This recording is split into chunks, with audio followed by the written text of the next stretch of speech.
Olá, meu nome é Carolina e hoje nós vamos falar sobre os vírus dentro da biologia. Os vírus são estruturas acelulares. O que isso significa? Que eles não apresentam células. Além disso, eles não estão dentro de nenhum dos reinos dentro da parte dos seres vivos, justamente porque existe uma discussão entre ser vivo ou não. Além disso, eles não completam o ciclo vital. O que seria o ciclo vital? Seria nascer, crescer, reproduzir e morrer.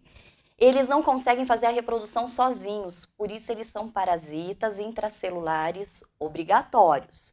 Além disso, eles são constituídos por um capsídeo proteico e dentro tem um material genético, que pode ser DNA ou RNA. Nunca os dois tipos de material genético juntos. Muito bem, como que funciona esse processo da replicação dos vírus?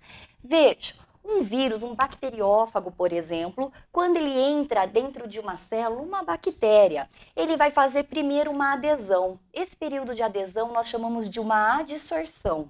Feito isso, ele vai injetar o seu material genético dentro dessa célula. Então, ele lisa uma parte dessa membrana e ele coloca o DNA dele aqui dentro dessa célula.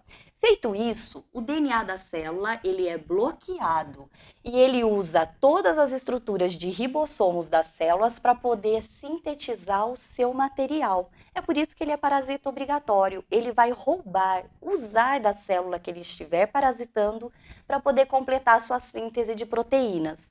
Nessa fase, nós chamamos de eclipse. É a fase onde ele vai fazer novas cópias. Muito bem, a partir do momento que ele tiver todas essas cópias produzidas, então está na hora dele liberar essas cópias. Então, essa célula que foi parasitada, no nosso exemplo aqui, uma bactéria, ela se lisa, rompe e libera todas as novas cópias. Cada uma delas vai entrar numa nova célula e vai continuar esse processo de infecção, que no caso dos vírus nós chamamos de viroses. Muito bem. Em geral, os vírus que apresentam material genético do tipo DNA, eles usam, então, como eu falei no exemplo anterior, o RNA dessa célula para poder transcrever uma proteína. Quando esse vírus ele entra no material genético com RNA, então ele vai ter que fazer um processo inverso do normal, que seria entrando com o DNA. Como que acontece esse processo? Ele entrando com o material do RNA, ele vai ter que pegar o DNA, promover um DNA que seja compatível com a sua estrutura de RNA.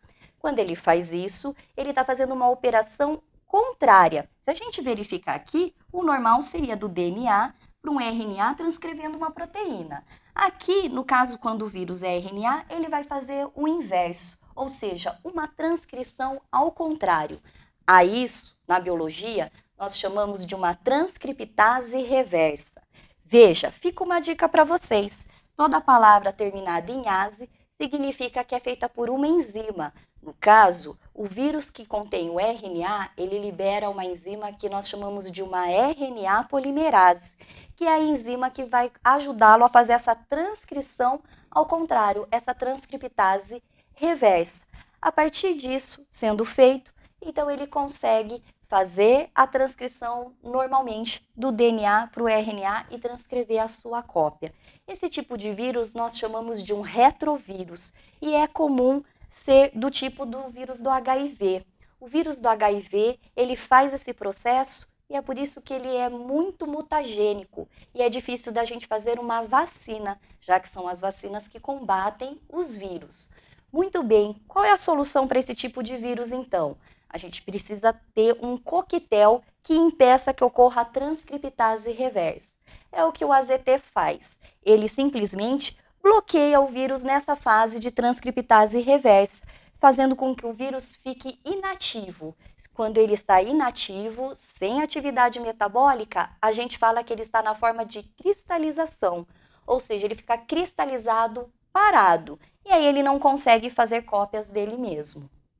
Portanto, os indivíduos que têm HIV, que são soropositivos, eles, mesmo tomando o AZT, eles continuam transmitindo o vírus. Por isso que é importante se cuidar. Usar preservativos de barreira, como a camisinha, não compartilhar seringas e nem fazer doação de sangue, né, a transfusão de sangue desses indivíduos, porque os que não estão tomando o coquetel vão manifestar os sintomas da doença e de outras oportunistas, já que o HIV ele vai ter um processo em defasar o nosso sistema imunitário.